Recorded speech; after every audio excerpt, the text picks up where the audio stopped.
A current affair already exposed the missed opportunities to arrest the childcare teacher 10 months earlier. Well, now it appears his offending could have been stopped more than 10 years earlier. Live now to reporter Dan Nolan with the details. Dan, this is appalling. What can you tell us? Well, Layla, Ashley Griffith was sentenced to a minimum of 27 years in jail for the most horrific crimes committed against children spread over almost 2 decades. We can now reveal that Queensland Police investigated a complaint made against him all the way back in 2009. Shows their incompetence. 13 years before he was eventually arrested and his abuse finally brought to a stop. The mother of that child has provided a statement to A Current Affair about the case, which involved her 4-year-old son, who had been under Griffith's supervision at a Brisbane childcare centre. She says her son told her, "Ashley hurt me," and went on to provide graphic detail of sexual abuse, which confirmed concerns she thought she was imagining. The mother then took her son to a Brisbane police station where he was interviewed, she says, for just a few brief minutes, by 2 police officers he didn't know. The officers determined no offence had occurred. The mother says, "We left the police station feeling bewildered, disbelieved, and possibly crazy. I tried calling a different police station on another occasion, and the officer in charge dismissed my concerns, saying it sounded like a rough nappy change." Fast forward to last year, when Ashley Griffith's name and offending was finally made public, and this mother's worst fears were confirmed. She says, "We tried so many years ago to make it known that Ashley Griffith is a dangerous pedophile. No one listened, no one cared. I just want to say I am so sorry. I tried, and I carry the guilt of not trying hard enough." Oh, Dan, she Layla. tried so hard. She has nothing to feel guilty about. And what about Queensland Police? What have they had to say? Well, a police spokesperson confirmed the parent of the child made a complaint back in 2009 alleging, quote, "inappropriate touching by a childcare worker." Detectives interviewed the male child, who did not make disclosures of an offence, according to the spokesperson. The matter, though, has now been referred to the Ethical Standards Command to further examine the police response. The spokesperson pointing out that since 2009, QPS has implemented several changes and improvements to its processes in handling child abuse cases. Yeah, they ignore Of them. course, this wasn't the only child who made a complaint to Queensland Police about Ashley Griffith. We've previously reported the case involving a 3-year-old girl who reported abuse in 2022, who was also interviewed by detectives, and they also found no evidence of an offence. Ignored it. So, Dan, this new case brings the total now to 3 complaints made about Ashley Griffith before he was finally arrested. Could there be more? Well, Queensland Police claim it has now done a full audit of all of its databases and found there were a total of 3 previous complaints. It would seem that they were unaware of this 2009 complaint until the mother contacted them. She was referred to the Australian Federal Police, who are the ones who arrested Griffith based on videos that he'd uploaded to the dark web. AFP officers informed the mother that there was no video of abuse against her son and that all the recorded abuse was against female children only, and they're adamant all of those victims have been identified.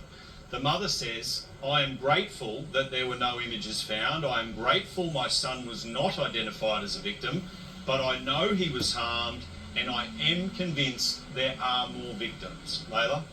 Well, thank you, Dan. Let's bring in Hetty Johnston from Safeguarding People Australia now. Hetty, you've spoken to the mother of this little boy from the historic complaint. How's she doing? Oh, she's angry. She's angry and she's frustrated and she feels guilt. I can't find words. She's distraught, very emotional, and understandably so. You've been fighting this battle yourself for 30 years, trying to get action taken against these kind of offenders, and the family's not being listened to. I mean, how are you feeling? It's incredibly frustrating, isn't it? Oh, it's so frustrating, Layla. Especially when you know there's what can be done and what should be getting done. When you know, you think I know how to fix most of this stuff, but no, it's really hard to get these really rigid old dinosaur systems to actually change. The resistance to change and the way we do things around here is incredible, and it's going to take a lot of determination and courage to change that and to make those systems change. If we ever want our children to be safe, yeah, it has to happen. But in these kind of cases, when children come forward and talk of abuse, is that something that police can use to get search warrants, to get evidence, or are they hamstrung because people don't believe children this young? Yes, look, repeated. In 95 to 98% of the time, children have been found to be telling the truth when it comes to these types of matters. We know that only 10% of allegations that go to police finish up being charged, and that less than that are convicted, and 1% of those go to jail. So, I mean, that's all we need to know about how this system is, how it fails every day so many children. And children don't have capacity to walk into a police station and making a disclosure. They are not adults. They can't do that. They're scared, they're frightened, they've been hurt, and we can't expect them to actually meet the requirements of what is a dinosaur system that is just so far behind national standards, it's not funny. Now, I'm sure that in most cases police are doing their very best and training has changed in Bullshit. the way they interview children. But as you say, the whole setup of a child going into a police station and talking to a stranger is fucking traumatising. Is there something else? Is there another way that we can do this? Look, yes, I think there is, and I think police are doing the best they can do. I mean, our law says there's two types of law, or two tests, if you like. There's a balance of probabilities and beyond reasonable doubt. Now, police have to have evidence that meets the threshold of beyond reasonable doubt. If they don't get that, they cannot continue an investigation. They just can't. They're not allowed to. The problem with the system is, but when they that do, happens, which is 90% of the time, those allegations, those disclosures just drop off the radar. There is no safety net in the balance of probabilities. There is no enforcement or enforceable way to actually use that information and to protect children from people like Griffiths on the balance of probabilities that they are a danger to children. What happens now? That just gets appealed, it gets turned over.